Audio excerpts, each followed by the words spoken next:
Mm. So, andito mga kababayan, Risa Hontiveros nag-warning na nakapasok na ang akbayan, nakabalik, si Bam Aquino at si Kiko Pangilinan. So, hindi daw ito bastang comeback lang. So, meron itong purpose. Mga kababayan, hindi ito bastang comeback lang. Ito mga kababayan. So ito mga kababayan ang ating gagawin. Ito. Malakas na ang totoong oposisyon sa Senado at sa Kongreso. Hindi ito simpleng comeback. Pinapatunayan lamang ng halalang ito na hangad pa rin ng masang Pilipino ang pamahalaang may puso, may prinsipyo at may takang manindigan. Ang makasaysayang tagumpay ng aking minamahal na akbayan party list ay bunga ng tiwala at pagkilos ng taong bayan.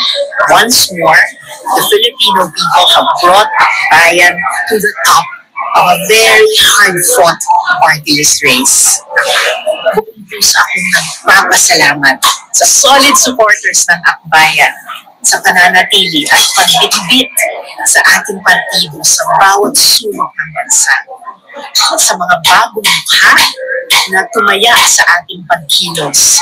Salamat sa pagkakataong inyong ibinigay.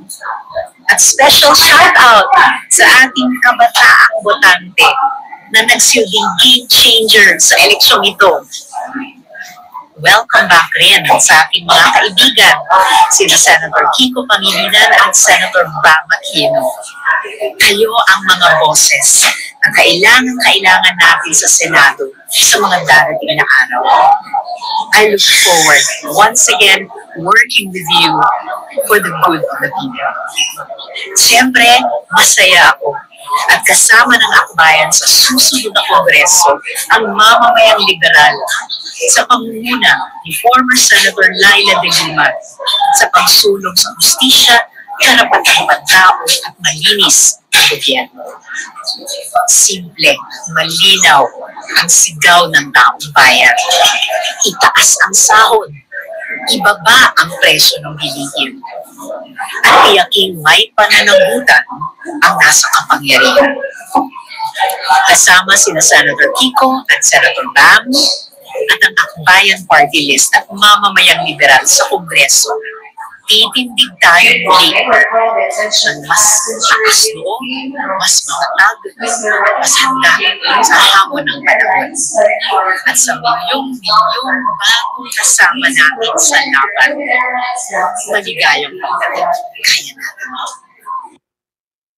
Narinig nyo mga kababayan, ulitin ko ha. Malakas na ang totoong oposisyon sa Senado at sa...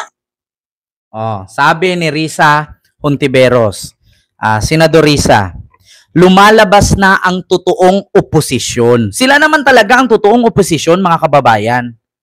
Hindi po ang mga Duterte ang oposisyon. Ang totoong oposisyon, sa madaling salita, ang totoong kalaban sa gobyerno noon, ayaw sa mga actually hindi naman sila ayaw kay BBM ngayon. Actually sumuporta naman sila kay BBM, not all the time. Not all the time. Merong mga ibang bagay na hindi sila sumusuporta at meron ding ibang bagay na suporta sila, katulad sa pakikipaglaban ni Pangulong Bongbong Marcos sa West Philippine Sea. Isa yan sa kanilang pagsuporta ng Kakamping at Liberal Party dahil dyan sa pakikipaglaban ni Pangulong Bongbong Marcos sa West Philippine Sea. So alam nyo naman po kung ano ang layunin at adhikain nila noon.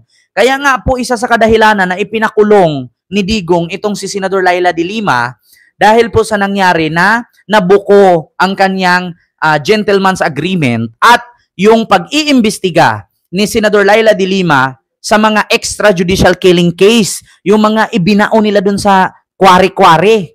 Naalala nyo? Kaya nga po ay ipinakulong niya si Senador Laila de Lima. Pangalawa, nabuko ni Senador Antonio Trillanes itong mga kabulastugan ni Digong, kaya ang ginawa niya, sinabi na trililing daw sundalong kanin itong si Senador Antonio Trillanes, ngunit sapagkat bagamat naisahan siya, nakulong pa rin. So, alam nyo naman, ang sabi nga ni Risa Hontiveros, hindi ito bastang comeback lang. Ito yung totoong oposisyon. Actually, hindi naman po ang mga Duterte ang oposisyon eh. Which is ang Liberal Party.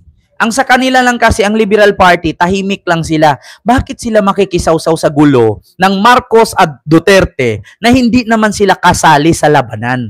Hindi naman sila kasali sa awayan ng dalawa. O, instead na makisawsaw sila at makisali sila, magtrabaho na lang sila. Di ba?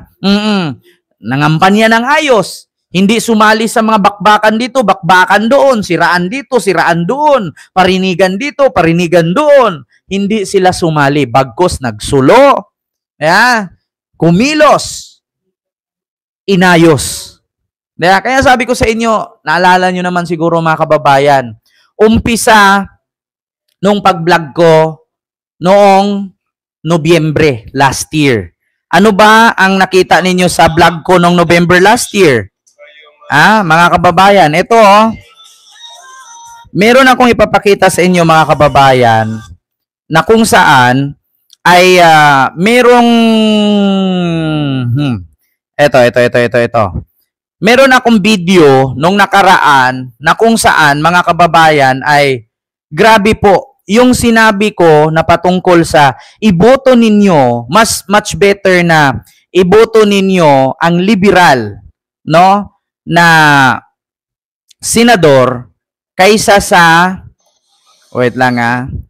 kaysa sa mga senador ni Digo ngayon. Naalala niyo po ba 'yon, mga kababayan? Wait lang ha. Asaan na ba 'yon? Nandito yun. Nakatag sa akin yun eh. Wait lang. Ito alala nyo ito? Hindi pang ibalik ang mga liberal kaysa mga maka-Duterte. Sabi ko sa inyo, much better iboto ninyo yung liberal na senador.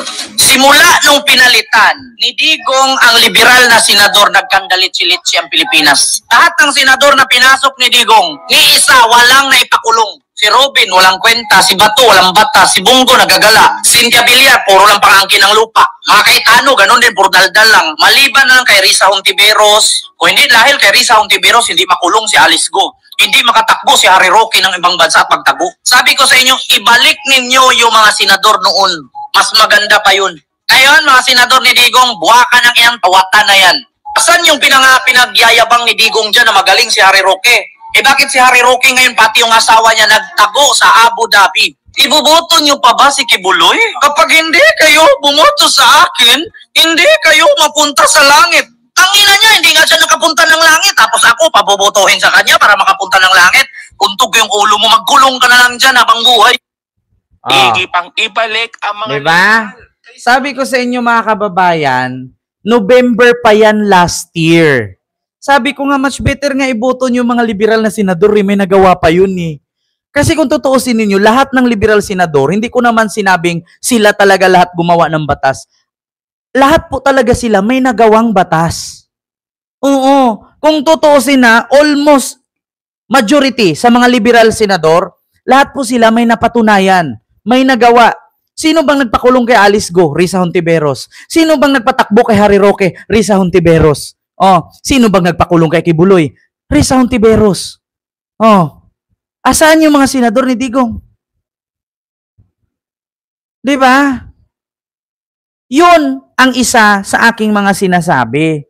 Actually, ito, November 26, 2024. Kuyan, ni-live dito sa aking YouTube channel, which is nagkatotoo nga naman. Nakinig din po pala ang taong bayan. Much better na boto ninyo yung mga liberal na senador. Di ba? Totoo naman. Hindi ako nagkulang. Kaya sabi ko sa inyo mga kababayan, antayin ko si Mama Leni. Sa 2028, Mama Leni, balik ka. So yun na mga kababayan na. Sabi nga ni Senador Risa Hontiveros, hindi lang ito basta comeback. Meron silang obligasyon, meron silang dapat gawin. 'Di ba? So dito tayo mga kababayan. The last but